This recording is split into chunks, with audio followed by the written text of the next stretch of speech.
What is happening, people?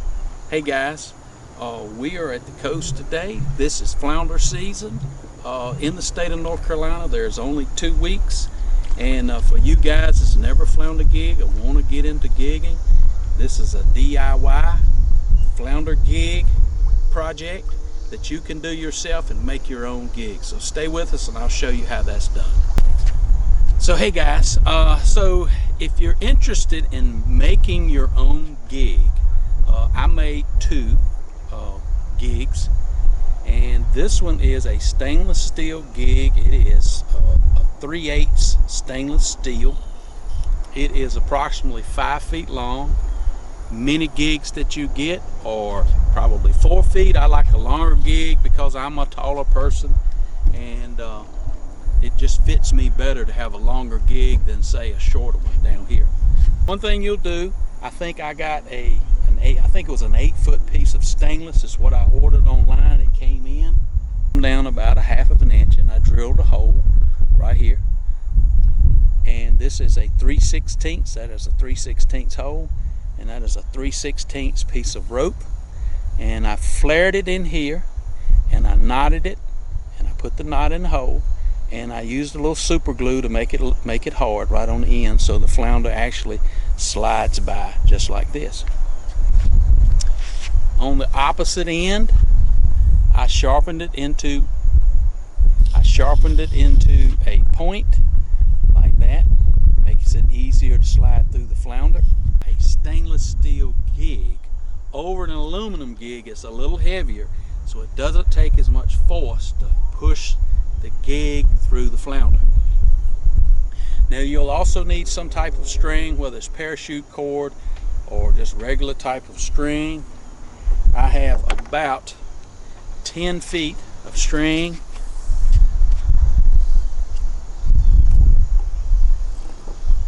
On this particular gig.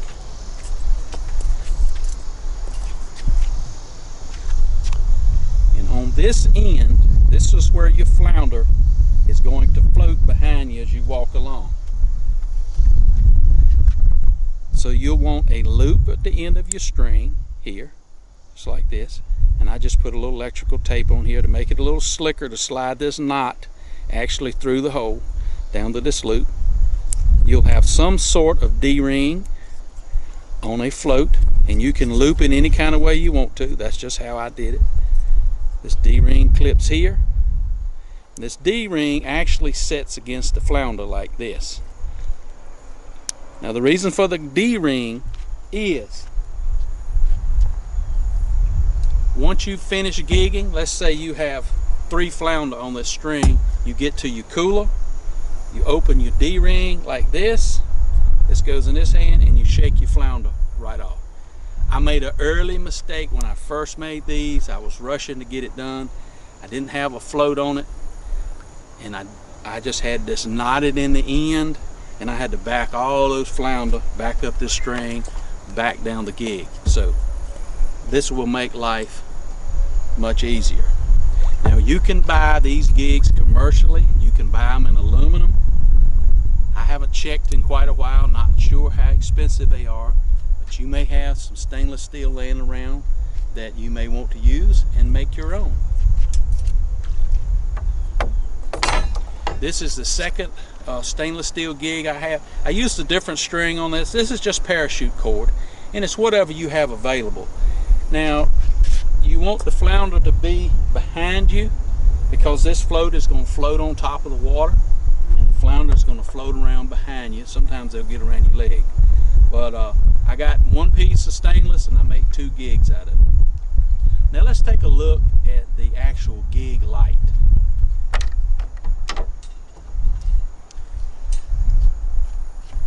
So the gig light is made out of PVC, and this is a light that my brother actually made, and some of you may be crafty enough to make your own. You can also buy these commercially if you want to get into wave gigging. The battery attaches in this end. Let me walk up here. The battery is a 3.7 volt battery, and it all depends on which type of battery that you get. Battery fits in here. I'm gonna just snap it here. Battery fits in here. It goes back into the light itself. You screw the top back on. Battery stays in here. These batteries will last approximately an hour to an hour and a half. And you can, on the other end, you can see the light on the other end. And when you want to change your batteries, you unscrew this, take the battery back out, put a new battery in. Now, one of the main important things that you need when you come flounder gigging on the coast is water access. Now, whether that's a public access, just make sure that you can park where you're going to park so you don't get towed away, or you ask permission to where you park. That's paramount. You're looking for white fluffy sand. They like that. If you're aiming to go out and wade, you need sandy bottom versus what you see in this creek behind me, which is a mud bottom, which you do not want to walk in. Trust me, learned that the hard way. And so you need a sandy bottom to walk around on a gig, and you need clear water. Now, if you was gigging a flounder and you walked along and saw a flounder that is regulation size, you would take the gig, stick it through the flounder, and he's going to begin to flutter.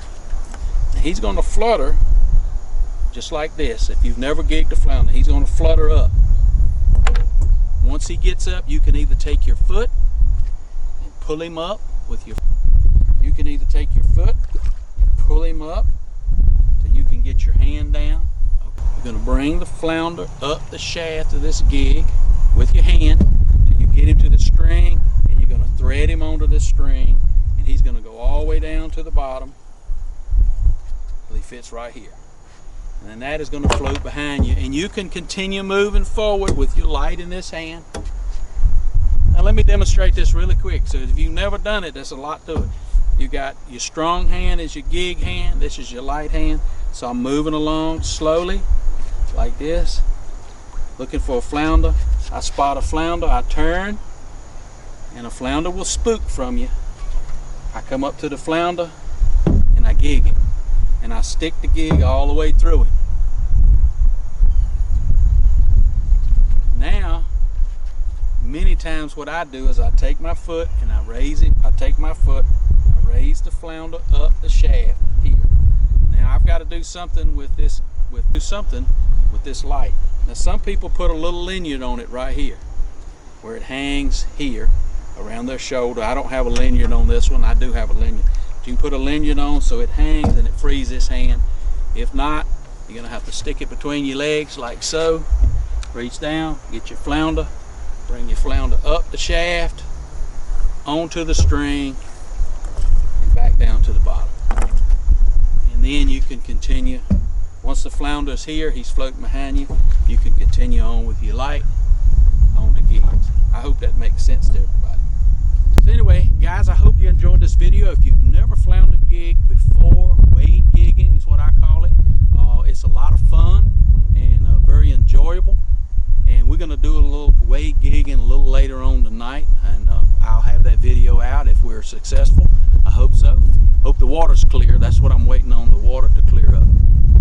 Anyway, guys, we appreciate all the support we get for this channel. We appreciate all the comments. Hey, don't forget to comment. Don't forget to subscribe to the channel.